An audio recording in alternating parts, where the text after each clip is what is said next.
자, 이제 좀 쉬셨나요? 자, 이번에는 이것도 이제 개념 문제긴 하는데 좀 집중을 해서 들으시는 게 좋겠습니다. 보건이라는 거에 대해서 한번 얘기를 할 겁니다.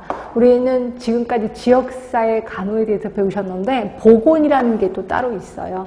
자, 보건이 클까요? 지역사회 간호가 클까요?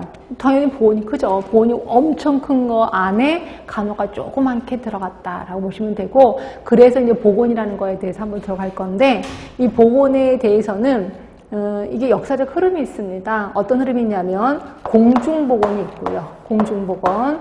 그리고 요게 이제 지역사회 보건으로 지금 많이 가고 있습니다. 지역사회 보건.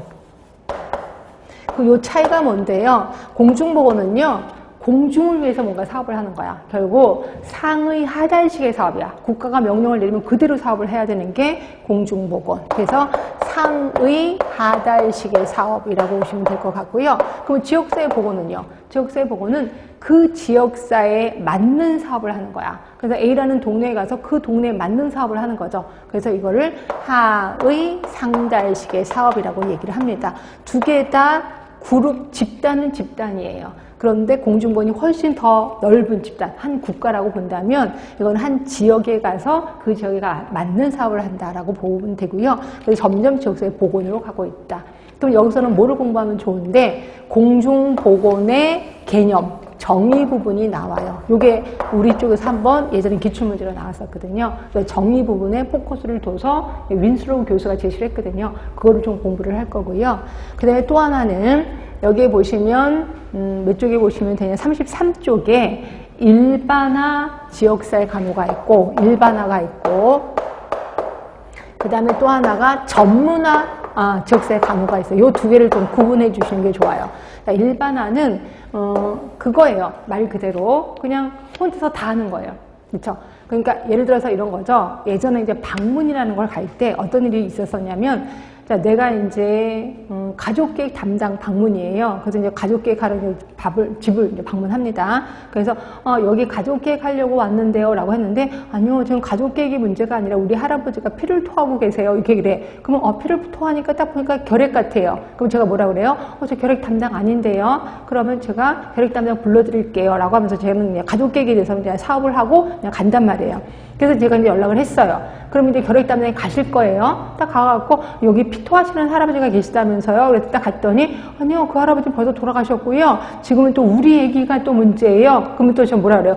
저 애기 담당 아닌데요. 애기 담당 불러드릴게요. 이렇게 된단 말이야. 이러다 보니까 사업은 사업대로 하고 욕은 욕대로 먹는 거죠. 그래서 그것 때문에 그거를 이제 전문가가 아닌 걸 전문합니다. 전문화 지역사회 간호라고 하는 거고요. 그래서 요거에 대한 불평불만이 많으니까 이제 혼자 네가 가서 다 해! 라고 하는 거예요. 그래서 내가 가족계획 담당도 하고, 그 다음에 모자보건 담당도 하고, 결핵 담당도 다 하는 거죠. 그거를 우리는 일반화 지역사회 간호라고 표현하는 거고요.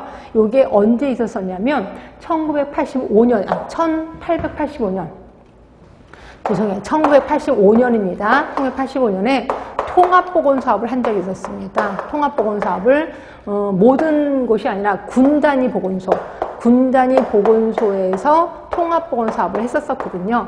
이때 만들어진 게 일반화 지역사회 간호라고 보시면 되고요. 그래서 지금은 이 두 개 다 합니다. 그래서 방문을 하면 일반화 지역사회 간호, 그리고 보건소 안에서는 전문화 지역사회 간호를 하고 있다. 그래서 이 두 개를 좀 구분하시는 게 좋을 것 같고요. 그 다음으로 우리 책에서 나오는 게 지역사회 간호사의 역할이 나옵니다. 지역사회 간호사의 역할.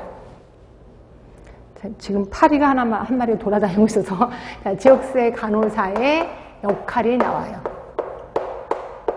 역할 중에서 무슨 관리자 역할, 연구자 역할 등등등 있는데 두 가지만 좀 신경을 써주시면 될 것 같아요. 하나가 옹호자 역할, 그 다음에 또 하나가 변화 촉진자. 나머지는 그냥 감으로 잡으시면 될 것 같고요. 요 두 개만 신경 써주시면 될 것 같아요. 자, 옹호자라는 거는 대변자죠. 다른 말로 대신 대변해주는 사람이에요. 자, 왜 그러냐면 지역사회 주민들은 약간 무지합니다. 특히 정책, 또 법규 이런 거에 대해서 무지해요. 그래서 자기가 받을 혜택, 받을 권리가 있어. 그래도 불구하고 내가 무지하니까 받지 못한단 말이에요. 그런 분을 자기의 권리를 찾아드리는 거야. 이거를 우리는 옹호자, 대변자라고 하는 거고요. 그러기 위해서 우리는 뭘 갖고 있어야 돼요? 법적인 지식을 갖고 있어야 된다라고 보시면 돼. 그럼 법적인 지식을 갖고 이분으로 하여금 뭐 의료급여 1종을 받게 해드리는 거죠. 이런 것들을 우리 옹호자라고 하는 거고요.